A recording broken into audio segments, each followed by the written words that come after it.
psyche behind playing up the fault lines within some communities, within some, like for example, you mentioned that within the Hindus, it's okay to play up the caste division, so-called caste division. We know that with the jatis and varnas, but that's the term used by people today.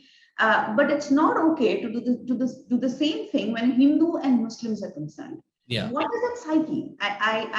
Would you care to maybe reflect a little bit on that? What is it that makes them say, hey, it's okay to talk about the divisions here. Let's play this up because this requires our attention, but let's push this under the carpet.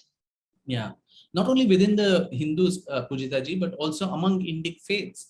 There was this famous episode where I think it was Sitaram Goyalji who challenged Romila Thapar that, when she had made some claim, I think in the context of Nalanda or whatever, that the Hindus actually persecuted the Buddhists, and she asked for evidence, and there were, I think, 2 or 3 inscriptions that she mentioned, 2 of which turned out to be false, and the other one was some vague thing which was not really linked to this particular topic at all, or the details, I forget now, but then I remember reading about this huge challenge, and he had actually challenged her to a public debate with him, with facts and figures, which she could produce to show if the Hindus and Buddhists were always at each other's throats. And she obviously ignored that challenge. So setting up conflicts among the Indic faiths, the faiths that have originated in this country,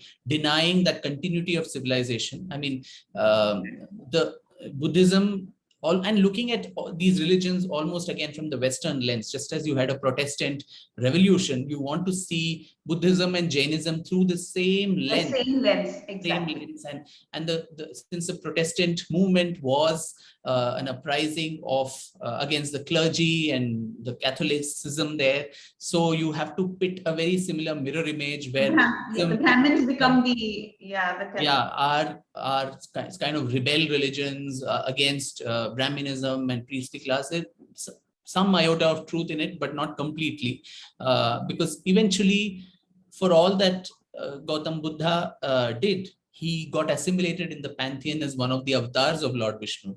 And that's what the Sanatan Dharma is all about. I mean, those who are opposed to you, a Charvak who does not even believe in the philosophy of God or his existence, who called all the Vedas as lies, even he's called as a rishi. So even if Buddha went against some of the decadent social practices, and every society has decadent social practices over time, there is a degeneration and there is a resurgence. And that's been the story of our civilization, where every time the society goes through a trough, there's somebody who comes up from within who, I mean, even Adi Shankaracharya would be a reformer against the kind of customs that were prevalent and so on. He came up, and that's the beauty, like you said. I mean, Shankaracharya ji was, if we talk about any kind of conflict between Buddhism and Hinduism, it was a very dialogic in the sense that when Shankaracharya came into the picture, Buddhism was, on the surge. And it was he who kind of, through their constant dialoguing, there was so many, in fact, if you look at his life history, I mean, he had these dialogues with everyone, and that's how Advaita philosophy took, its precedence. So when people talk about this conflict, this fight, this thing, I mean, like you said, they're always trying to see history with a very Western lens and try to make these false equivalences, which don't stand are not true. Exactly. And particularly, like you hit the nail on the head about wanting not to talk about. So if you're okay talking about mythical or imagined conflicts between Hindus and Buddhists, but you don't want to talk about documented aspects of actual attacks, of genocide of the Hindus from the Islamic conquest over 1,000 long years.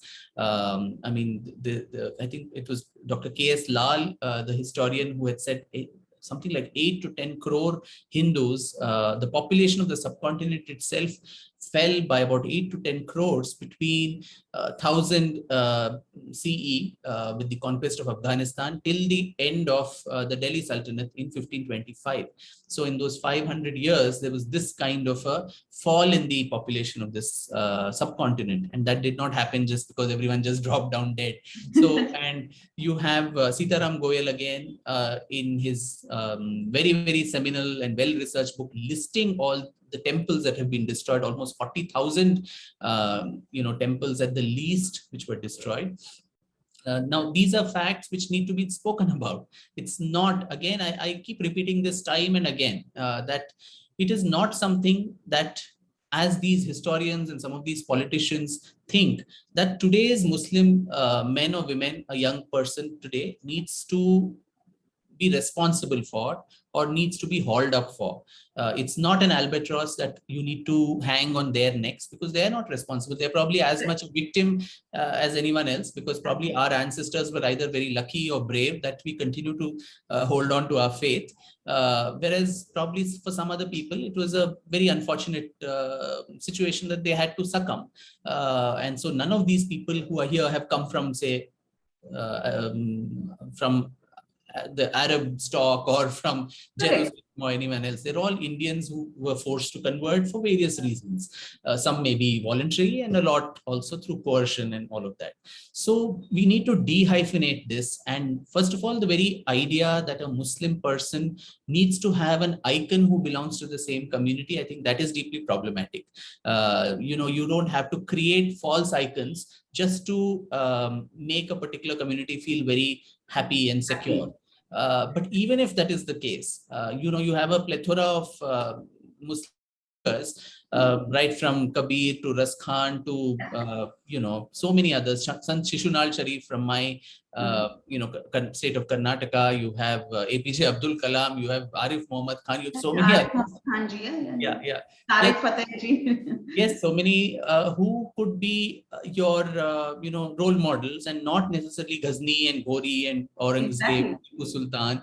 And to make them icons, you have to whitewash. They put a lot of effort to whitewash their crimes, which is again telling the Muslims today that your heroes are these people, which I think is wrong. And that is, if that nation building tool, which was, revealed as the tool that history is what is the cause. This is a very bad way to build a nation, which is a nation whose foundation is built on lies and whitewashing. It is going to crumble at the very first breeze that is going to come. And that's exactly what has been happening time and again, because we've not made that foundation strong. We have not spoken of those tales of assimilation, rather spoken only to whitewash crimes, which will blow up in your face anytime. But then this is the false, assumption that these people labor under, that somehow these people, a community is going to feel very offended if you actually bring out the truth. You had that infamous circular, I think in 1989 in West Bengal, which was under communist rule then, where it had surveyed all the books, the history textbooks of the state syllabus of all classes, and came out with a circular issued by the government, mind you. I mean, the authority as the West Bengal government issuing a circular to the state board or whatever, saying how the books need to be revised. So there were two columns, one saying Ashuddho or impure, and the other saying Shuddho, which was the pure part. So under the Ashuddho came all the excesses. That Mahmud Ghazni demolished the Somnath Mandir, the Shivling was taken away and smashed into pieces and made as steps of masjid.